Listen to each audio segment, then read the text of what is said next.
So my moment is really probably about 10 months today.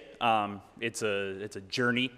So I'm gonna go back to 2014. I had graduated college from MSOE, was working as a design engineer for custom automation equipment. We weren't selling a lot of products over the summer. We were all getting a little bit nervous. About 2 weeks before Christmas, my boss calls me in, and he's visibly upset. Only 12 people worked at this place, so everyone was friends, everyone knew everyone, right? And he's like, Chris, I got some hard stuff to talk to you about. I'm gonna have to let you go.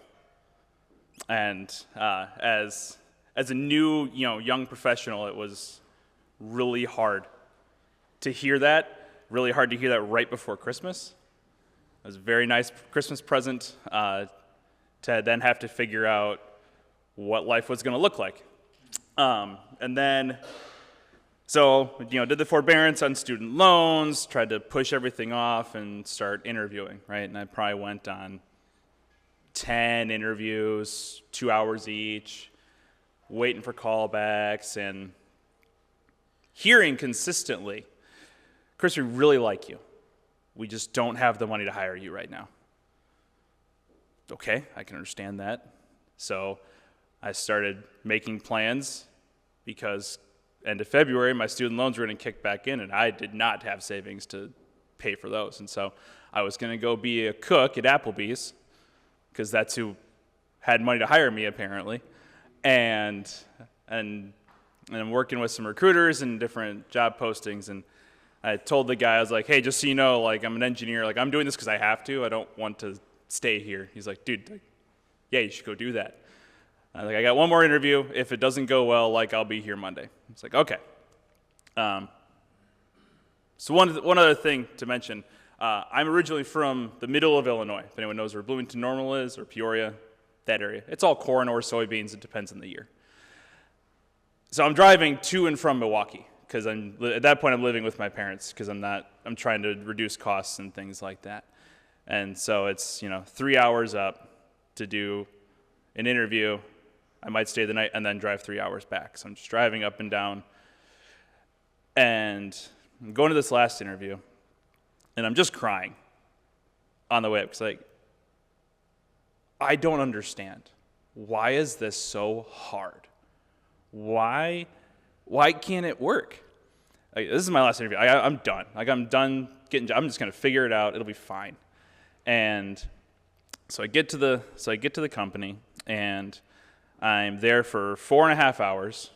I talk with 8 people, and at the end of it, the president introduced me and then came back at the end. And at the end, he's like, "Hey, I have a job offer for you right here."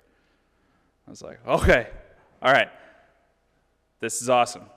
It was a great job. It was great company to work for. I was trying to make friends, and around Halloween, one of the senior engineers was like, "Hey, I have this big Halloween party at my house. You should come." And so day of the party comes, and I'm like, I don't know. I don't really know anyone, but none of my friends were doing anything. And it's like, well, okay. No one else is doing anything. That's very strange. I was like, all right, I'm just going to go to this party. And so I'm there and hanging out, and at some point, someone introduces me to this beautiful young woman. Says, "Hey, this is Rachel. This is Richard, one of my coworker's sisters." I'm like, "Oh, hi," and we hit it off, and then we'd joke around that I was her stalker at the party, because I thought I was being pretty cool, where I would just kind of end up where she ended up all the time. She was like, "No, you were not cool." All right, fine. But so I purposely tried to be interacting with her, and we really hit it off. And on the Monday after Halloween, we went on our first date. By February 29th, we were engaged. By October 15th of 2016, we were married. So it was amazing. It went super fast. So why is this the God moment?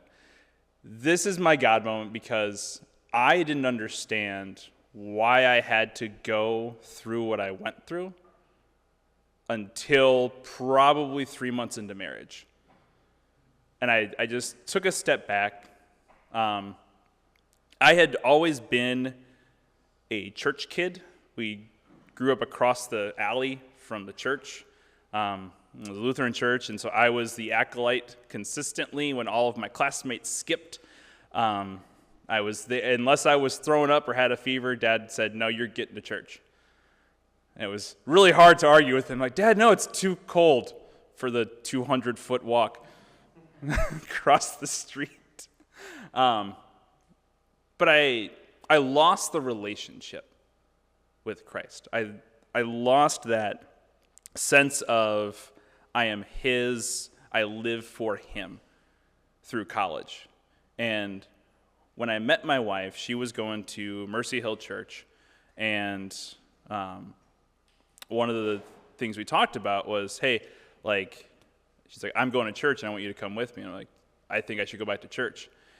And that was the place that really reignited the fire. Like, it reignited my relationship with Christ, and I got baptized there right before we got married, and now I'm pastor at Redeeming Grace Church out in New Berlin. I went through some schooling through Mercy Hill.